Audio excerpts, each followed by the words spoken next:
ने शुभम और एंजल पैसों से खुशियां खरीदी जा सकती है या नहीं, इस विषय पर चर्चा करेंगे। ये विषय तो अनंतकाल से ही चर्चा का विषय बना हुआ है। आज पावी संस्था के विद्यार्थी इस विषय पर थोड़ा रोशनी डालना चाहते हैं। तो आपके सामने शुभम और एंजल। सभी को मेरा नमस्कार। मैं हूँ एंजल और मैं पावी संस्था की विद्यार्थी हूँ। हाँ, हम पैसों से खुशियाँ खरीद सकते हैं। आज मैं इस विषय पर अपने विचार प्रस्तुत करना चाहती हूँ। पैसा हमारी सुरक्षा के लिए आवश्यक है, जैसे कि भोजन, मकान, कपड़ा इत्यादि मनोरंजन जैसी जरूरतें पैसों से ही पूरी होती है। मेरी प्रिय मित्र एंजल ने आपको बताया कि पैसे से खुशियाँ खरीदी जा सकती है। मैं इससे बिल्कुल सहमत हूँ, लेकिन मेरी प्रिय दोस्त को बताना चाहता हूँ कि पैसा हमारी ज़रूरत है, आवश्यकता नहीं, क्योंकि ज़्यादा पैसा ज़्यादा इच्छाएं पैदा करता है और हम उसे कमाने में इतने व्यस्त हो जाते हैं कि दोस्तों और परिवार के लिए समय ही नहीं बचता है, जो खालीपन का एहसास दिलाता है। मेरे प्रिय मित्र शुभम को मैं ये बताना चाहती हूँ कि जब हमारे पास धन होगा तभी हम अपने साथ साथ दूसरों की सहायता कर सकते हैं, जरूरतमंदों की जरूरत पूरी कर सकते हैं। लेकिन एंजल, अत्यधिक धन मन में लालच पैदा करता है और हम उससे कमाने में इतने व्यस्त हो जाते हैं कि हमारे दोस्तों और परिवार के लिए समय ही नहीं बचता है, जो खालीपन का एहसास दिलाता है। शुभम, कई बार तो यह देखा गया है कि धन की कमी न होने की वजह से हमारे परिवार और दोस्तों से रिश्ते और मजबूत होते हैं। जैसे कि मेरे रिश्तेदार दूसरे शहर या दूसरे देश में हैं और अगर मेरे पास पैसा नहीं होगा तो मैं उनके पास कैसे जाऊंगी। लेकिन एंजल, कई बार रिश्ते बनाने के लिए धन नहीं, समय देना होता है, क्योंकि समय बिताने से रिश्ते मजबूत होते हैं। इसमें धन की आवश्यकता कहाँ है? और तो धन से तो किसी का विकास नहीं होता। विकास तो आत्मा की शांति से होता है, जो कभी धन से प्राप्त नहीं हो सकता है। अरे मेरे भाई शुभम, व्यक्ति का विकास उसकी रुचियों को आगे बढ़ाने से होता है। इसके लिए तो धन की आवश्यकता होती ही है। जैसे मैं नृत्य कला में निपुण हूँ और उस कला को आगे बढ़ाने के लिए धन का उपयोग करके उसको और निखार सकती हूँ। अरे तुम दोनों अपनी बहस बंद करो। यहाँ बैठे सभी लोग मेरी इस बात से सहमत होंगे कि सही मात्रा में धन होना और सही तरीके से उपयोग हमारी कला, शिक्षा, रुचि में योगदान देता है। जैसा कि अभी आप सबने देखा, मेरे दोस्तों ने चर्चा की क्या हम पैसों से खुशियाँ खरीद सकते। तो आपके सामने आ रहे हैं पावी संस्था के दो और होनहार विद्यार्थी, जो आज सोशल मीडिया के पक्ष और विपक्ष में अपने विचार व्यक्त करेंगे, जो यहाँ बैठे सभी के अंदर जागरूकता पैदा करेगी। तो आपके सामने अनन्या और राधिका। नमस्कार, मैं हूँ राधिका और आज मैं आपको बताऊंगी कि कैसे सोशल मीडिया हमारी ज़िंदगी में एक बहुत बड़ा बदलाव लेकर आया है। सोशल मीडिया से हम दुनिया भर के लोगों को जोड़ते हैं और रिश्तों में प्यार को बढ़ावा देते हैं। और अगर मेरी मौसी नानी किसी दूसरे गांव में रहती है तो हमें सोशल मीडिया से उनके हालचाल भी पता लगते रहते हैं। ये केवल संभव हो पाया है तो सोशल मीडिया के द्वारा। नमस्कार, मैं हूँ अनन्या और मैं मेरी दोस्त से सहमत हूँ। पर अगर हम सोशल मीडिया का उपयोग एक हद से ज़्यादा करते हैं तो यह हमारे मानसिक विकास पे बहुत बुरा प्रभाव डालता है। जैसे कई बार तो ये भी देखा गया है कि सोशल मीडिया के द्वारा लोगों को ठगा जा रहा है, लोगों को परेशान किया जा रहा है और जो सबसे ज़्यादा चिंताजनक है, बच्चों के अंदर इसका बढ़ता क्रेज, जिसकी वजह से उनकी आँखें, उनकी पढ़ाई, उनकी शारीरिक गतिविधियाँ बहुत हद तक प्रभावित है। मगर मेरे दोस्त, तुम इस तरफ भी नज़र डालो। सोशल मीडिया से हम बेरोजगार व्यक्ति को नौकरी भी आसानी से दिला सकते हैं। इंस्टाग्राम, व्हाट्सएप, फेसबुक से बेरोजगार व्यक्ति को नौकरी आसानी से दिला सकते हैं। ये केवल संभव हो पाया है तो सोशल मीडिया के द्वारा। मगर मेरे दोस्त, तुम अपने नज़रिए से और भी डालो कि अगर हम सोशल मीडिया मगर मेरे दोस्त, तुम अपने नज़रिए से और भी डालो कि कई बार तो हमने ये भी देखा है कि सोशल मीडिया के द्वारा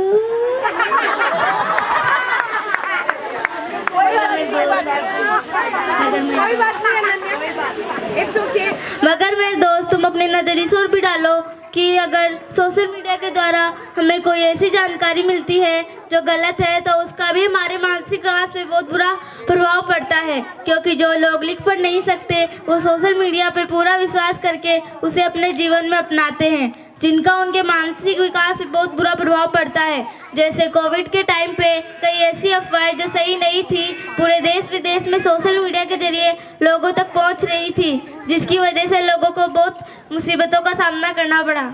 मगर मेरे दोस्त तुम इस तरफ भी नज़र डालो।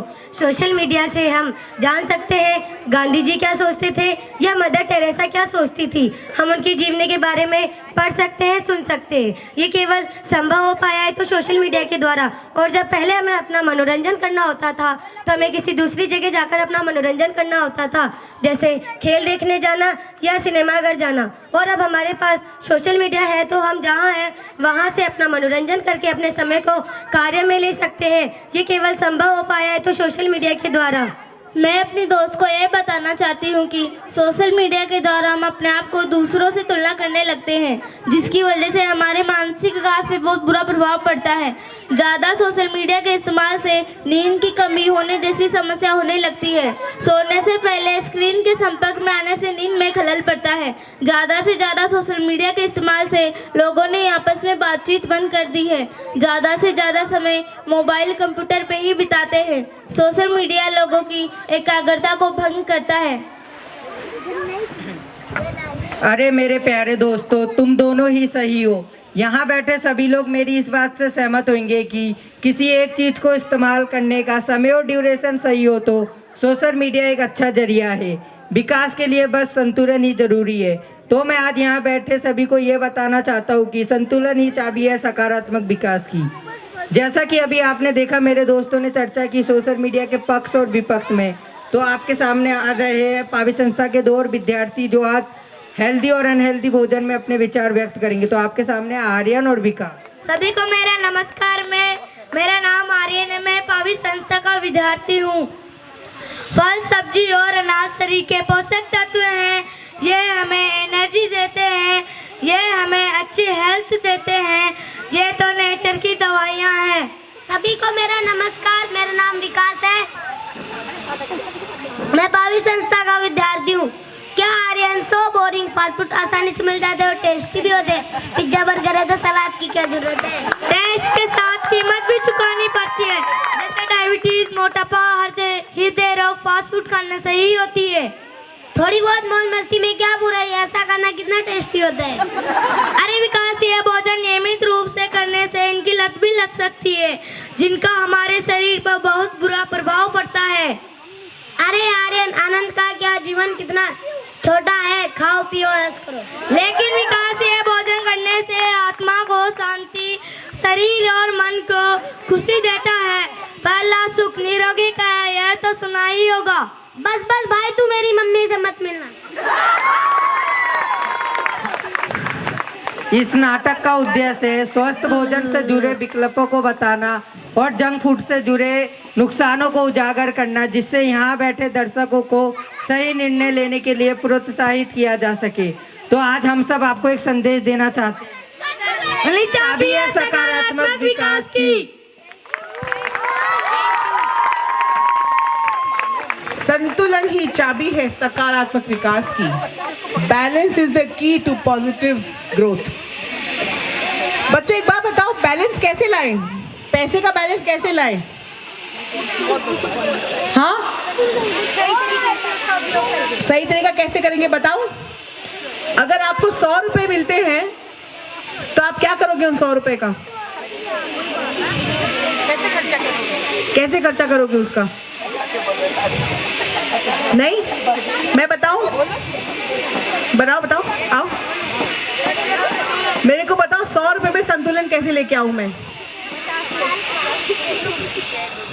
अगर मेरे पास 100 रुपये होंगे तो मैं पहले जाके अपने ज़रूरत के सामान लूँगी, और अगर पैसे बचेंगे तो अपनी मम्मी को दूंगी।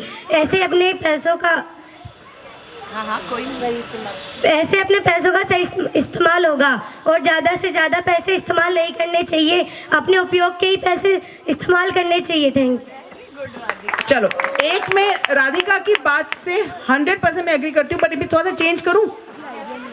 100 रुपए जैसे ही आए हाथ में, सबसे पहले 40 रुपए गुल्लक के अंदर डाल दो। अच्छा ठीक है, 30 रुपए, ठीक है, चलो ठीक है, 25 है ना तेरा ना मेरा, 25, ओके। 25 रुपए गुल्लक के अंदर डाल दो। बाकी 75 में से 50 रुपए का जरूरी सामान ले आओ। बाकी 25 रुपए का, ये मैं परसेंटेज बोल रही हूँ। जो 500 हो जाए तो 75 मत लेके आना, 500 हो 375 का लेके आना, ठीक है? मेरी हिंदी सही थी ना? हाँ मैथ्स, हिंदी भी मैथ्स भी। मैम समझ गए, बच्चे समझ गए मैम। और जो बाकी के जो बच जाए ना उन सब में पैसे, उससे करना मस्ती। और कैसी मस्ती करेंगे? एक एप्पल जरूरी खाना, उसके बाद एक मैगी भी खा लेना, ठीक है? हो गया संतुलन। लेकिन एप्पल खाए बिना मैगी नहीं खाना, 2 खीरा खाए बिना मैगी नहीं खाना। हो गया संतुलन? पक्का? पक्का? कैसे नहीं हुआ? 5 रुपए किसी और को, 5 रुपए किसी और को, 5 रुपए किसी और को हेल्प करने में लगा। मैं वो 25 रुपए गए ना अंदर। छोटे छोटे बच्चे हैं वहाँ। अभी से सिखाओ। पैसे का संतुलन सीख लिया, अनहेल्दी हेल्दी फूड का संतुलन आ गया। बिल्कुल मैगी खाना, पक्का खा देना। सैटरडे या संडे को बिल्कुल मैगी खाना, पिज्जा खाना, बर्गर खाना। पर वो खाने से पहले क्या खाएंगे हम? एप्पल खाएंगे या खीरा खाएंगे या गाजर खाएंगे या मूली खाएंगे, ठीक है? Okay done. मम्मी लोग सुन रहे हो ना? और जो आप लोगों ने बोले ना कह रहे मैगी खा ले, मैगी खा ले, तो है ना देविका मैम आपको आके पकड़ेगी, ठीक है? सोशल मीडिया में संतुलन कैसे आएगा?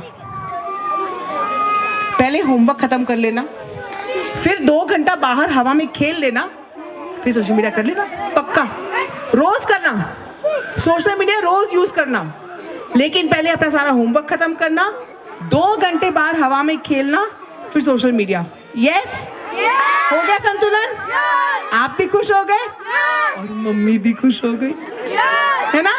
मम्मी सुन लिया तो बाहर 2 घंटा खेल के आए, उससे पहले अगर फोन दिया ना तो आपके फोन मैं ले जाऊंगी, ठीक है? दाल बाटी चूरमा भी खा लेना, वेरी गुड। तो ऐसे होएगा, क्या था? संतुलन ही चाबी है सकारात्मक विकास की। मैं भी ये सीख सीख के आज जाऊंगी, ठीक है? एक नाम शुरू से लेके अब तक हम सुनते आ रहे हैं, क्या नाम है वो? पावी संस्थान, पावी संस्थान, पावी संस्थान। उसके अलावा एक और नाम कौन से नहीं सुन के आ रहे? बताइए क्या है वो? Devika ma'am, Devika ma'am, Devika ma'am. तो एक बार सब लोग मेरे साथ बोलो, देविका मैम, देविका मैम, देविका